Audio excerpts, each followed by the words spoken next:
Hello class 8, good morning everyone. और बच्चों, आप सब अच्छे हैं, यही मेरी ईश्वर से प्रार्थना है। और बच्चों, मैंने लास्ट वीक में आपका गूगल मीट लिया था और मुझे अच्छा लगा कि काफ़ी बच्चों ने इसको अटेंड किया, ज्वाइन किया था। और बहुत बच्चों से ने मुझसे मिला, बहुत से 8A के भी सारे बच्चे थे, एक आधी बच्चे हो सकता नहीं हो, बाकी सारे ही बच्चे इसमें ज्वाइन थे। उसके बाद अदर सेक्शन के भी आ गए थे, BC के भी कुछ बच्चे जो थे गूगल मीट में मुझसे उन्होंने मिला था।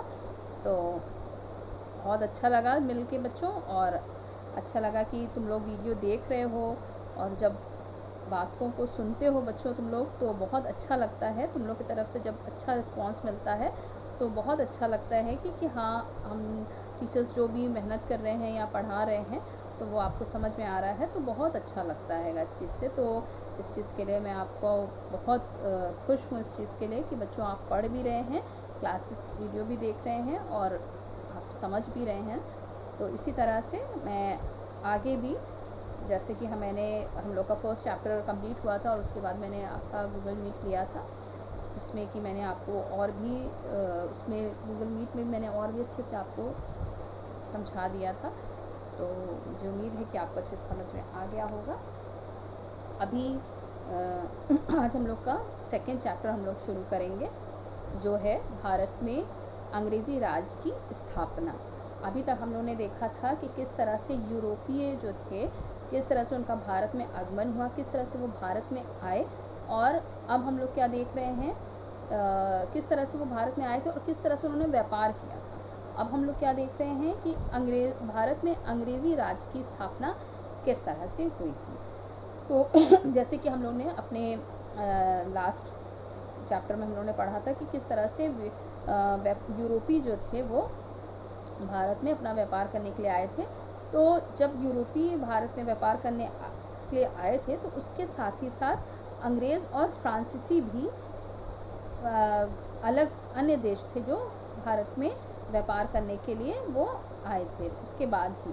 ठीक है, पहले तो यूरोपीय आए थे और उसके साथ ही साथ उसके बाद में फ्रांसीसी और अंग्रेज़ भी। पहले तो वो लोग व्यापार की ही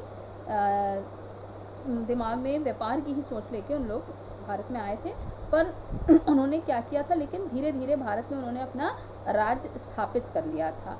और इसके लिए उन्होंने कौन कौन से तरीके अपनाए थे ये अब हम लोग जानेंगे कि फ्रांसीसी और अंग्रेज़ जो थे वो भारत में आए और उन्होंने किस तरह से अपना राज्य जो था वो स्थापित कर लिया था। अब किन किन तरीक़ों से अपनाया था ये चीज़ हम लोग देखेंगे।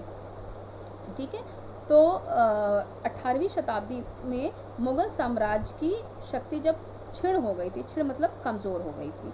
अच्छा बच्चों, जैसे कि हम लोग ये जानते हैं कि हम लोग का जो भारत देश है 1947 में आज़ादी हुई थी, आज़ाद हुआ था।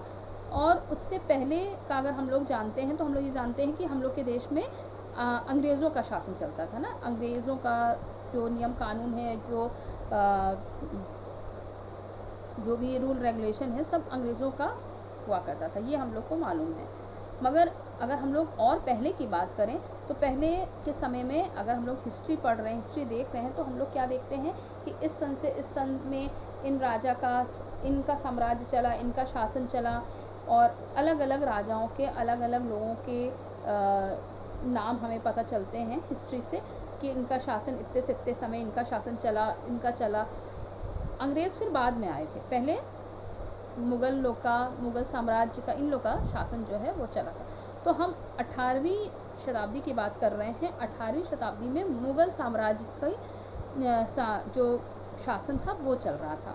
उसके बाद एक समय ऐसा आया जब उनकी जो शक्तियाँ थी वो क्षीण होने लगी, मतलब कि कमज़ोर पड़ने लगी। और जब उनकी शक्तियाँ कमज़ोर पड़ने लगी तो और जो अलग उस जगह के उस समय के जो अलग अलग प्रांत के लोग थे, अलग अलग राज्य के लोग थे, प्रांत मतलब शहर, अलग अलग शहर के जो लोग थे या अलग अलग शहर जो थे, उन लोग ने क्या किया, बहुत स्वतंत्रता से अपनी सत्ता स्थापित कर ली। हाँ, सत्ता मतलब अपना हुक्म चलाना, है ना। जैसे कि एक उदाहरण मैं दे रही हूँ, अभी कोई एक राजा है, ठीक है।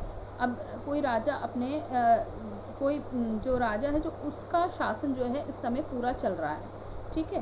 पूरी जो भी प्रजा है, जो लोग हैं वहाँ के, वो सब क्या कर रहे हैं, उस राजा के ही अनुसार अपना काम कर रहे हैं, वही नियम कानून सारा चीज़ वही बता रहा है। पर धीरे धीरे करके अगर किसी कारणवश उसकी शक्तियाँ कमज़ोर पड़ जाती हैं या वो काम करने योग्य नहीं रह जाता है, तो उस समय क्या होता है, उस समय ऐसा तो नहीं है कि लोग उसी के ही उस पर बैठे रहेंगे कि हाँ जब वो मजबूत होगा या फिर से सही होगा तब उसका। लोग क्या करते हैं, जो अलग अलग लोग होते हैं, जो वहाँ की प्रजा है, वो क्या करेगी, धीरे धीरे एक समय तक इंतज़ार करेगी। एक समय के बाद क्या होगा, लोग अपने अपने नियम कानून खुद चलाने लगेंगे। जो अपने आप को श्रेष्ठ समझते हैं, जो अपने आप को लायकवर समझते हैं, मुख्य समझते हैं, वो क्या करेंगे, वो अपना अधिकार दिखाने लगेंगे, वो अपने नियम कानून बनाने लगेंगे और उसको फिर चलाने लगेंगे, उसको करने लगेंगे, उसी के अनुसार अपना काम जो है वो करने लगेंगे। इसी तरह से जब मुग़ल साम्राज्य की शक्तियाँ जब कमज़ोर पड़ने लगी और वो सही तरीके से नहीं काम कर रहे थे, कमज़ोर हो गए थे, तो जो अलग अलग प्रांत के जो लोग थे, अलग अलग राज्य के लोग जो थे, वो लोग अपनी सत्ता उन्होंने स्थापित कर ली। सत्ता मतलब अपना रूल रेगुलेशन चलाना, अपनी सत्ता, अपना सारा नियम कानून अपने हाथ में ले लेना। लोग अपने किसी एक के हिसाब से चल रहे हों, उसको सत्ता कहा जाता है। जैसे कि कोई जैसे अभी मैंने मुग़ल साम्राज्य की बात करी, तो जब मुग़ल साम्राज्य चल रहा था, सही से कार्य कर रहा था, तो उसकी सत्ता चल रही थी, मगर कि उसका बोलबाला था, उसका ही सारा काम होता था, उसी के हिसाब से काम होता था, उसी के नियम कानून चलते थे। मगर जब कमज़ोर हो गया तो दूसरे लोग अपनी सत्ता को स्थापित करने लगे। इनमें कुछ मुख्य प्रांतों के नाम बताए गए हैं, जैसे बंगाल था, बिहार था, उड़ीसा था, अवध था, हैदराबाद, फिर मैसूर था, मराठा। ये सब जो देश थे, प्रांत थे, ये मुख्य थे, ठीक है। इन लोग ने क्या किया, अब अपनी सत्ता को स्थापित करने के लिए इन लोग ने अपना जोर लगाया। अब मुग़ल साम्राज्य था, उसका उस देश पे, उस साम्राज्य पे नियंत्रण सिर्फ नाम मात्र का रह गया था। मतलब नाम तो ये था कि इस समय मुग़ल साम्राज्य का राज्य चल रहा है, मगर सत्ता क्या, ये सारे जो प्रांत थे, ये सब अपने हाथों में सत्ता जो है फिर ले लिए थे। फिर इसी समय, इसी सदी में यूरोप में फ्रांस और इंग्लैंड के बीच में व्यापार को लेकर और उपनिवेशों को लेकर क्या होता था, ज़्यादा से ज़्यादा मुनाफा कौन कमाएगा, इस चीज़ को लेकर उनमें युद्ध होने लगा।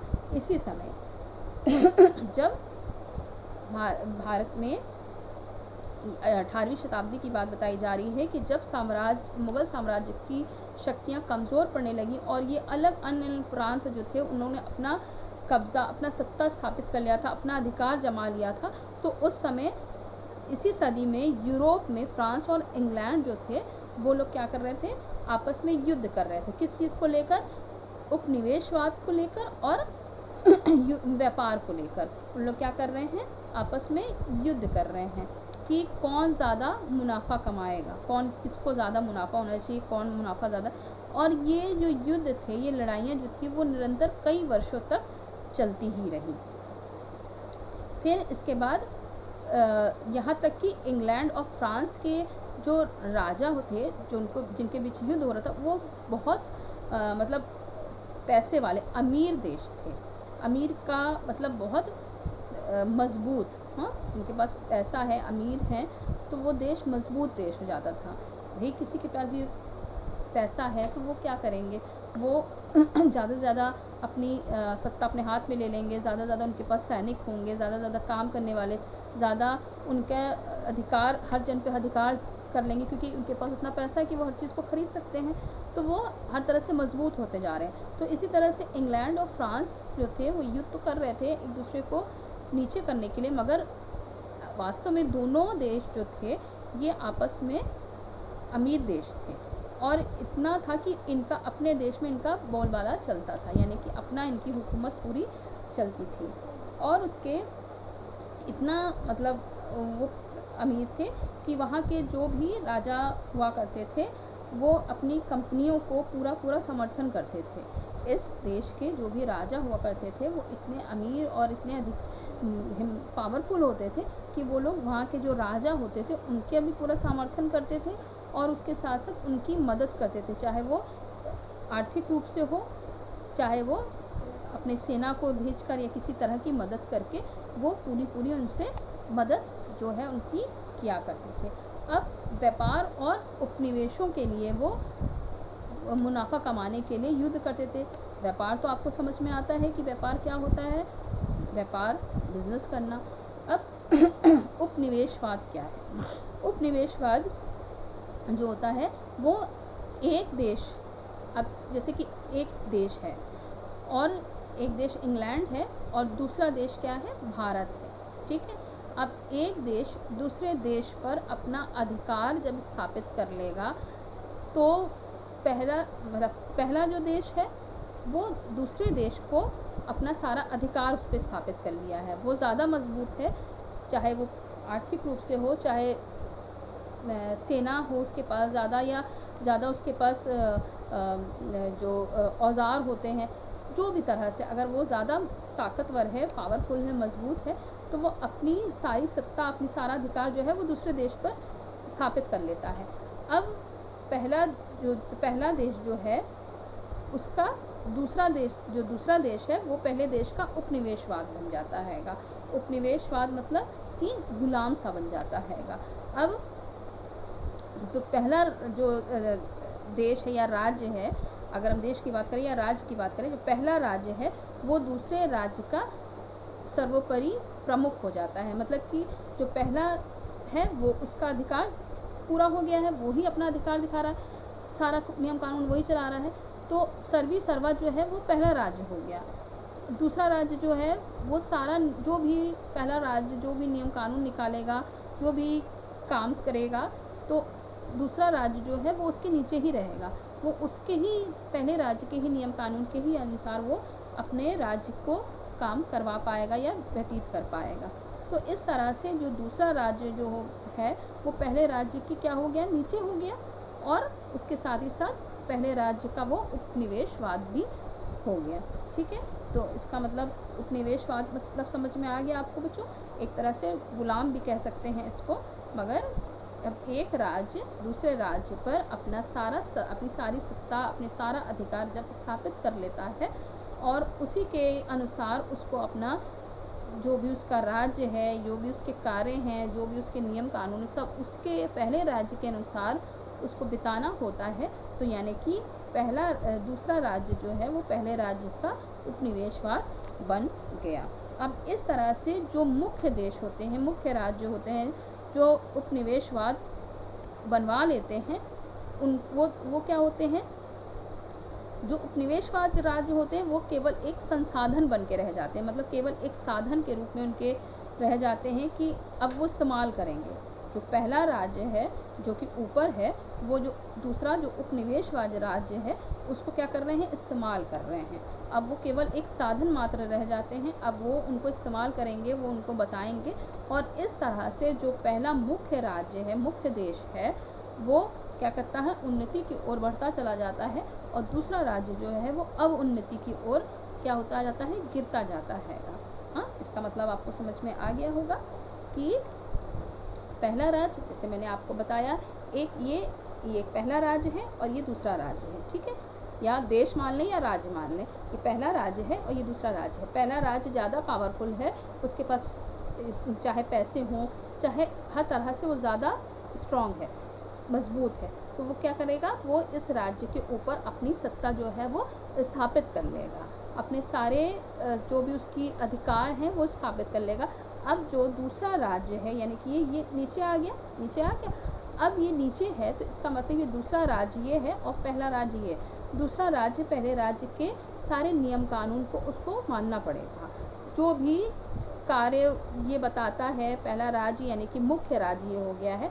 अब ये देश या ये राज्य जो भी कार्य करेगा, जो भी बताएगा, ये इनको करना पड़ेगा।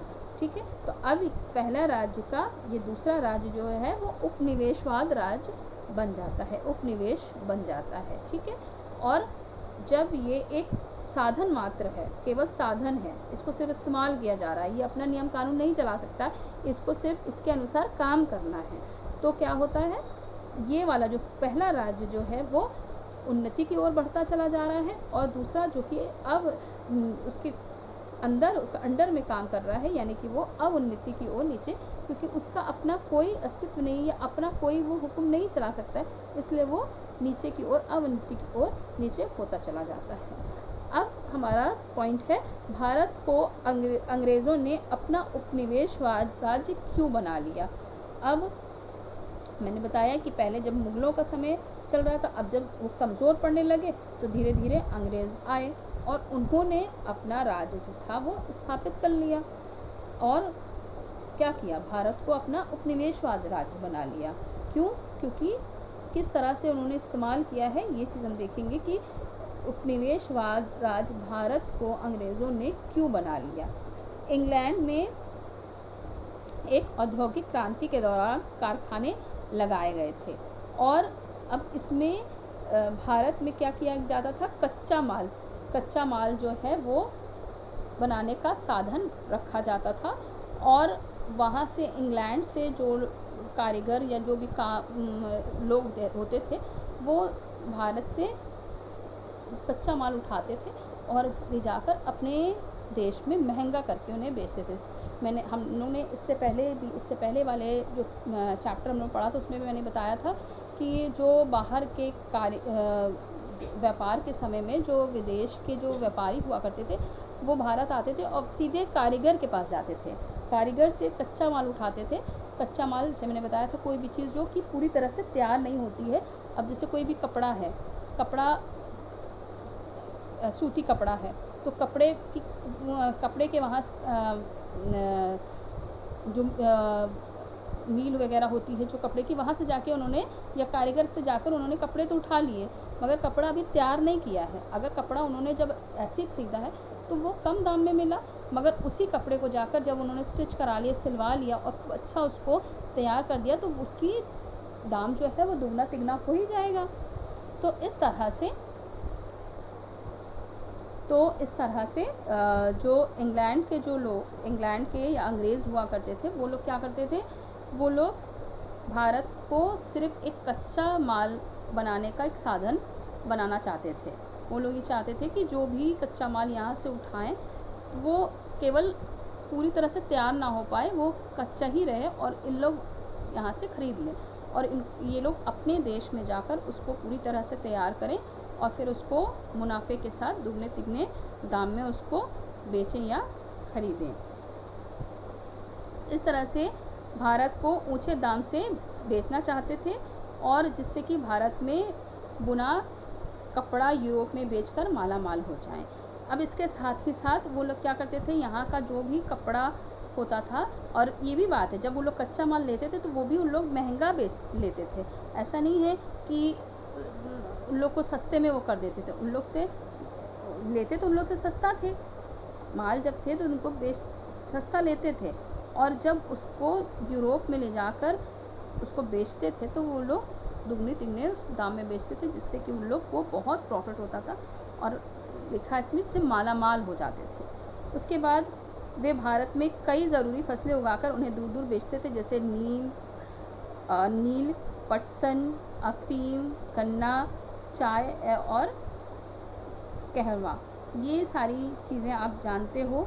अफीम भी एक तरह का नशा होता है, और चाय, कहवा ये सब आप जानते हैं। तो ये सारी चीज़ें वो क्या चाहते थे अंग्रेज़ कि भारत में उगाई जाए, क्योंकि मैंने आपको बताया था कि हम लोग का जो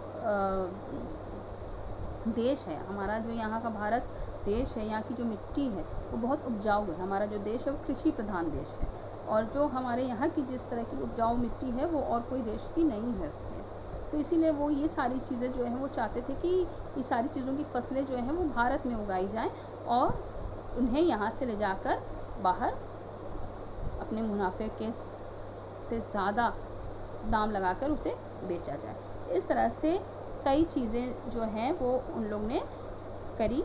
इसके साथ ही जब व्यापार और बढ़ने लगा तो उनको क्या हुआ, उन लोग ने भारत के महत्वपूर्ण क्षेत्रों में, जो भारत के बहुत मुख्य क्षेत्र थे, वहाँ पे रेल लाइनों और सड़कों को भी बिछाना उन्होंने शुरू कर दिया, क्योंकि अब व्यापार हो रहा है। बहुत सी जगह ऐसे जहाँ रोड नहीं है या ट्रेन की पटरियाँ नहीं हैं, तो उन्होंने ट्रेन लाइन और रोड, ये सारी चीज़ें भी बनाना शुरू कर दिया। इसके साथ ही साथ उन्होंने लोहा, कोयला आदि खनिजों को खोदना भी यहाँ से वो चाहते थे, और जंगल से यहाँ से लकड़ियाँ ले जाते थे, वो भी व्यापार के लिए उन्होंने, मतलब कुल मिला के सारी चीज़ें उन्होंने भारत से कच्चा माल यहाँ से लेते थे, चाहे वो फसलों के उसमें हो, चाहे कपड़ा हो, चाहे कोयला हो, चाहे लोहा हो, चाहे जंगल की लकड़ियाँ हो, ये सारी कच्चे माल वो यहाँ से लेते थे और अपने देश में ले जाकर उसे महंगे दाम में बेचते थे। ये सब करने के लिए उन्हें भारत में जगह जगह पर अपने अधिकारी रखने और भारत के लोगों पर अपना नियंत्रण बनाने की ज़रूरत महसूस हुई। अब ये सारे काम को करने के लिए उनको अधिकारियों की भी ज़रूरत हुई, जिसको उन्होंने भारत में यहाँ रखा, और उसके साथ साथ भारत के यहाँ के लोगों पर अपना नियंत्रण, अपना कंट्रोल, उनका नियंत्रण नहीं होगा तो वो जब तक किसी भी देश का दूसरे देश पर नियंत्रण नहीं होगा तो वो क्यों काम करेगा उसके लिए। तो इसलिए उन लोग ने भारत को, अंग्रेज़ों ने अपना उपनिवेशवाद राज जो है बना लिया। जैसे कि मैंने अभी बताया कि उपनिवेशवाद राज जो होता है या उपनिवेश राज्य जो होता है, वो दूसरे राज्य के जिसके नीचे वो होता है उसी के कंट्रोल में हो जाता है, फिर उसी के अंदर उसी के कंट्रोल में उसको काम करना होता है। अब इंग्लैंड जो है वो पहला देश है, और दूसरा देश जो है यानी कि जो उपनिवेशवाद देश जो है वो भारत हो गया है। तो भारत को इंग्लैंड या अंग्रेज़ों के ही अनुसार काम करना होता था, क्योंकि वो उपनिवेशवाद राज्य है, सारा अधिकार उनके हाथ में है। तो अब इससे क्या हो रहा है, अंग्रेज़ तो आगे हो रहे हैं उन्नति की ओर, मगर भारत जो है हमारा है वो अब उन्नति की ओर होता चला जा रहा था। तो इस तरह से वो लोग धीरे धीरे अपना राज्य जो है पूरी तरह से उन्होंने स्थापित कर लिया था। फिर उस चीज़ को बाद बताएंगे कि किस तरह से फिर बाद अंग्रेज़ों का सब चलता रहा। आप सब जानते हैं इस चीज़ को अच्छे से कि पूरी तरह से अंग्रेज़ों का हुकूमत चलता रहा। फिर बाद में आके 1947 में हम लोग का देश आज़ाद हुआ था, उस समय फिर अंग्रेज़ों का शासन हटा था। मगर अभी हम लोग पहले की बात कर रहे हैं, तो इस समय पूरी तरह से अंग्रेज़ों का शासन जो है वो पूरी तरह से बढ़ता चला जा रहा है। तो बच्चों, आज के लिए इतना ही, और मैं उम्मीद करती हूँ कि अगर आप बुक भी रखेंगे अपने सामने और वीडियो देखेंगे तो आपको बहुत अच्छे से एक एक लाइन समझ में आएगी बच्चों, क्योंकि मैंने पूरी अच्छे से इस चीज़ को समझाया है आपको। पूरा एक एक लाइन आपको अच्छे से समझ में आएगी, किसी भी वर्ड की मीनिंग ऐसा नहीं होगा कि आपको समझ में नहीं आई होगी, ठीक है। और अब हम लोग अपने नेक्स्ट वीडियो में भारत के राज्य और विदेशी कंपनी की सेना, ये हमारा टॉपिक रहेगा, इसको हम आगे देखेंगे, इस पर हम लोग चर्चा करेंगे। तो आज के लिए बच्चों इतना ही। मैं उम्मीद करती हूँ कि आपको अच्छे से समझ में आ गया होगा। स्टडी कीजिएगा, अच्छे से वीडियो देखिएगा, साथ ही साथ अपनी बुक भी रीड कर लीजिएगा और आपको अच्छे से समझ में आ जाएगा। तो बच्चों, आज के लिए इतना ही। Thank you so much. God bless you. Have a nice day.